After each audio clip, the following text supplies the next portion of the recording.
ఎగురుతూ నీ పాదం ఎదుగుతూ నీ రూపం ఎదురుగా ఉంటే అంతే ఏదో ఆనందం అడుగుతూ కాసేపు అడుగుతూ కాసేపు అనుక్షణం నీతో ఉంటే ఎంతో సంతోషం క్షణములెన్నవుతున్నా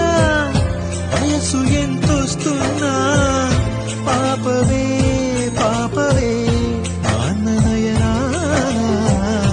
మేఘాల పల్లకి తెప్పిస్తా లోకాన్ని కొత్తగా చూపిస్తా